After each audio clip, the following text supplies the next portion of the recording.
Hello and welcome to my story. Get ready for the events of the end. Let's get started. They say the quiet of the woods hides many secrets. Mine started out in a cabin a ways from home, an area in which silence speaks louder than phrases, and the strains among love, loneliness, and longing blur in methods you never expect. I never imagined that an easy getaway could lead me to a moment I can't undo, a second I cannot neglect. At 37, I was a wife and a mom, although I slightly felt like both and more. My husband, Alex, had emerged as more of a stranger with each passing year. His work fed on him, and whatever little time he spent at domestic turned into dedicated to his laptop or the television, leaving me to fend for our son, Jason, and myself. There has been no partnership, no spark, only a quiet coexistence that gnawed at my experience of worth. It wasn't usually like this. I nevertheless bear in mind the early days of our marriage when Alex could wonder me with handwritten notes tucked into my bag or whisk me away for weekends packed with ardor and laughter.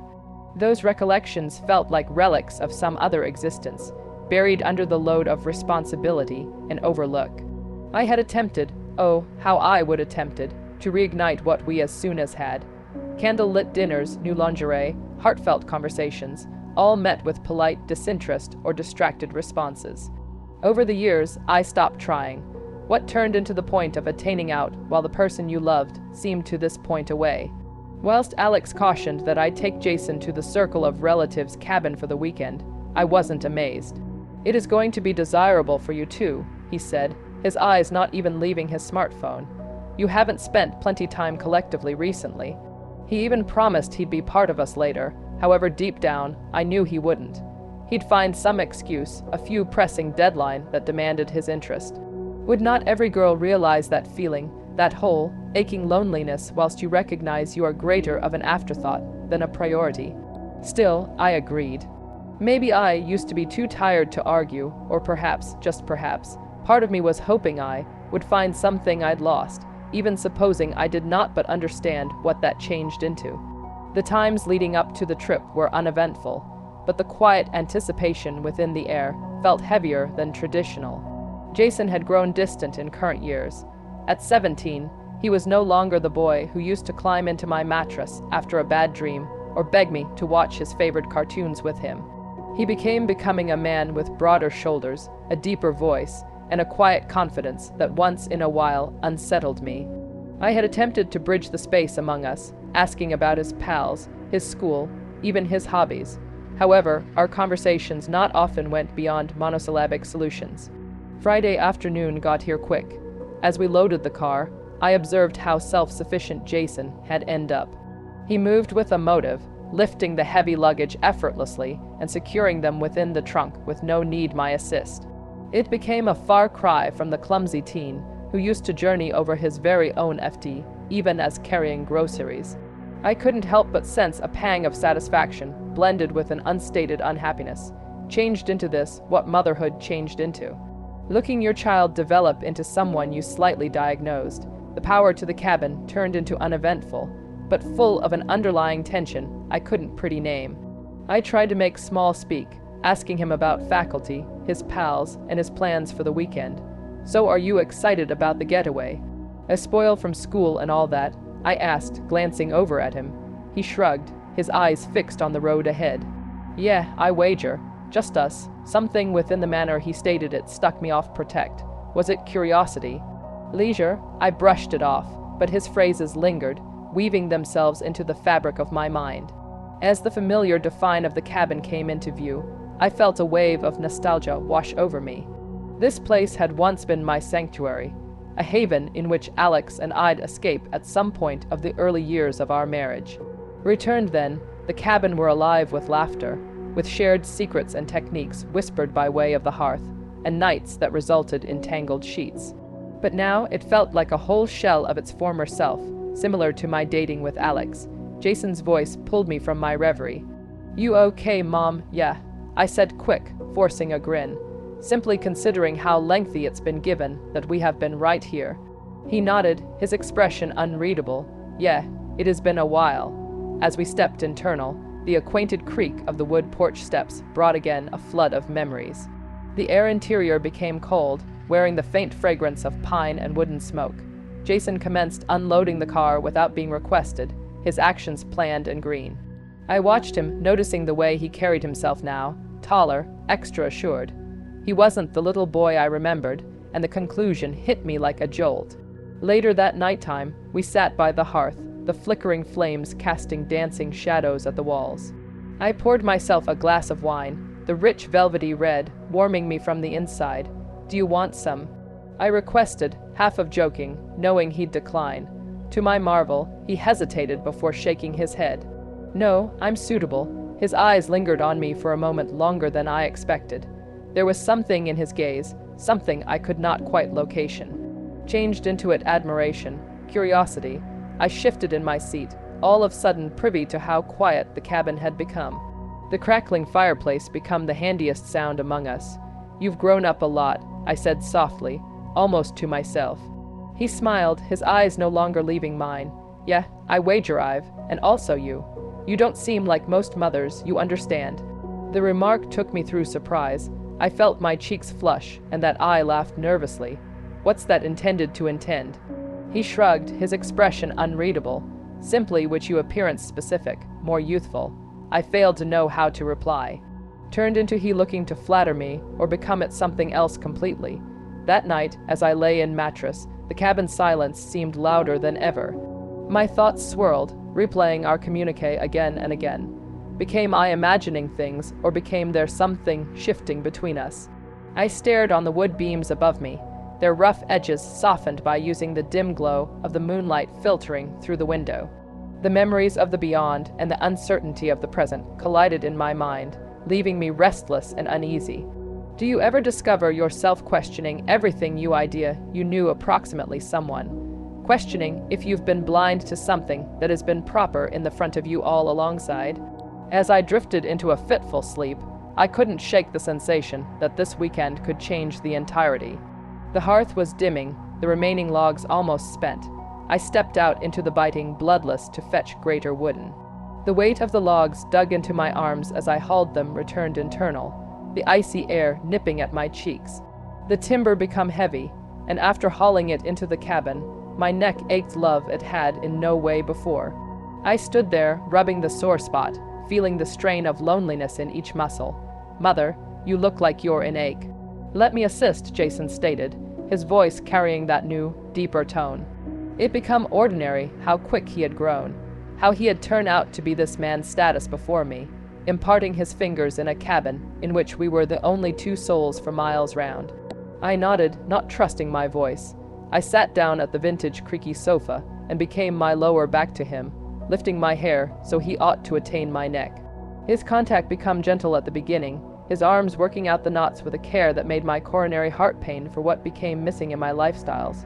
But then his palms lingered, moving, in gradual, planned strokes that felt too intimate for just a rub down. I need to have stopped him. I must have said something when I felt the warmth of his breath on my neck, heard the slight exchange in his respiration, but I failed to. I used to be starved for contact, for any sign that I used to be still applicable, still desired, and Jason, my son, became giving me what my husband hadn't in years. As his arms moved decrease, I felt a flush of heat unfold through me, a combination of shame and preference. His fingertips explored the distance among my shoulder blades, and that I stuck myself arching slightly into his contact, yearning greater. Turned into it incorrect to feel this way about my personal son. Turned into the loneliness so deep that it had twisted my desires into something so forbidden. "Does that sense better?" Jason's voice was low, nearly a whisper, as though he too sensed the line we have been teetering on. "Yes, thanks," I controlled to mention, my voice a bit too breathy. I wanted to end it there, to say enough, however I did not. I couldn't. Later that nighttime, the cabin's silence became broken, most effective, through the howl of the wind outdoor. I stepped out for extra wood, my mind still on Jason's contact, and my foot located the ice before I discovered my balance. I slipped, the shock of bloodless and ache hitting me as I fell. Jason turned into there in an immediate, his palms sturdy around me, pulling me lower back into the warm temperature of the cabin. "Mom, you're hurt." His problem become tangible, his arms checking my frame for injuries. I winced whilst he touched my calf, bruised from the autumn. "Permit me see," he insisted, sitting me down once more, this time on the threshold of the sofa. His arms had been gentle on my leg, massaging the soreness away, but there was something of kind in his eyes now, a starvation that reflected my own loneliness. His fingers traced up my calf, and that I knew I should forestall him. However, my body betrayed me, yearning the touch. I did not shy away. Rather, I watched as his gaze moved from my leg to satisfy my eyes. A silent query putting between us, turned into this simply challenge or changed into it something else. Something we both knew changed into dangerous. The fireplace crackled, casting shadows that danced over his face, making him look older, extra man. And in that second, the cabin felt like a world far away from the whole thing I knew, from every rule and boundary. His contact became now not just about recovery, it was exploring, claiming. I felt my heart race, my breath trap in my throat as his fingers moved better. Changed into this what I wanted. Become this the touch I were missing, the connection I yearned for in my bloodless marriage mattress. The cabin become our little universe, and in it, we were not simply mother and son, but two lonely humans, interested in every different through a desperate want for heat, for touch. The boundaries had been blurring, and with each stroke of his arms, they dissolved a bit more until I found out I used to be leaning into him, my body responding to his touch in methods it should not. Permit me ask you, have you ever felt that desperate for human connection? Have you ever let a line be crossed because you were so starved for affection? I woke up to the light mild of sunrise filtering via the cabin window. The storm had stopped sometime inside the nighttime, leaving at the back of a pristine blanket of snow that included the sector outside. It were stunning, serene, even comforting, but all I felt was a knot of dread in my stomach. I failed to circulate in the beginning, staring blankly at the frosted glass. My thoughts became a jumble of half-shaped thoughts and feelings I couldn't pretty name. The hearth in the fire had long considering the fact that died, leaving the room bloodless, but I couldn't feel it. All I felt turned into the burden of guilt urgent down on my chest. What it came about remaining nighttime, I could not allow myself stay on it, yet the memory lingered just beneath the surface, taunting me. Each stolen glance, every unspoken word, it became all too much, but not enough to make feel of. The sound of movement at the back of me broke my thoughts. Jason turned into stirring, the creak of the couch bed reminding me that we were not alone, now not in reality. I closed my eyes, pretending to nonetheless be asleep, hoping to avoid the awkwardness of dealing with him, but he didn't say something. I heard him rise up, his footsteps gentle as he moved around the cabin. I ultimately pressured myself to sit up straight, wrapping the blanket around my shoulders.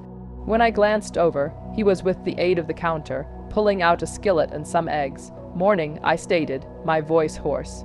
He seemed up and brief, his expression unreadable. "Morning," he replied, returned to his project. The air among us turned into thick, heavy with the whole thing unsaid. He didn't meet my eyes, but his movements had been planned, nearly cautious. I couldn't tell if he became keeping off me, or if he became just as unsure, approximately, what to say as I was. "You're making breakfast?" I asked, desperate to fill the silence. "Yeah," he stated surely. "Figured we have to consume before packing up." It turned into the sort of everyday issue to mention, so mundane, but it felt like there has been something greater beneath his phrases. Or perhaps I used to be just imagining it.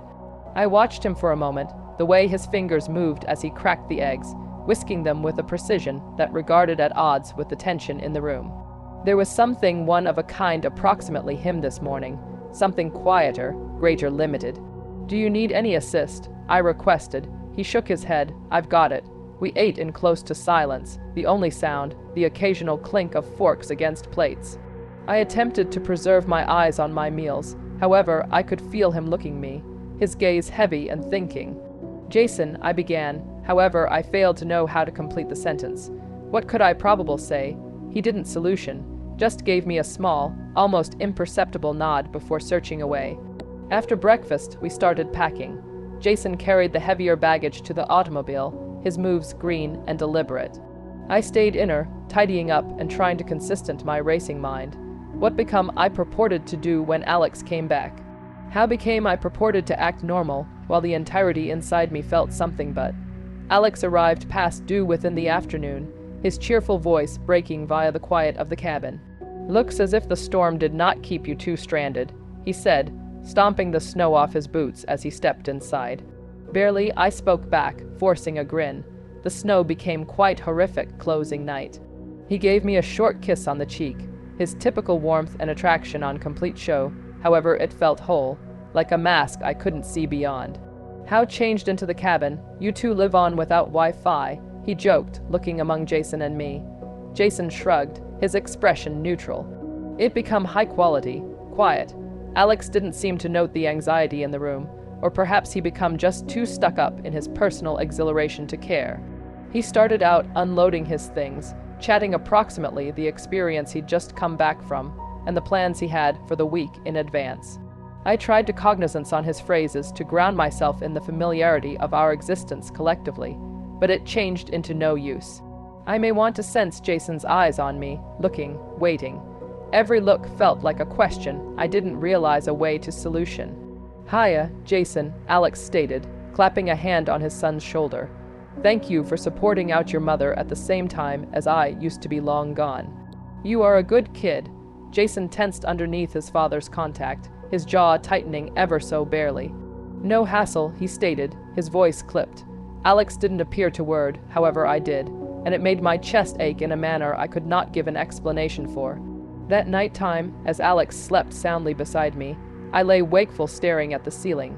The room changed into dark, but my thoughts were something but. What turned into I doing?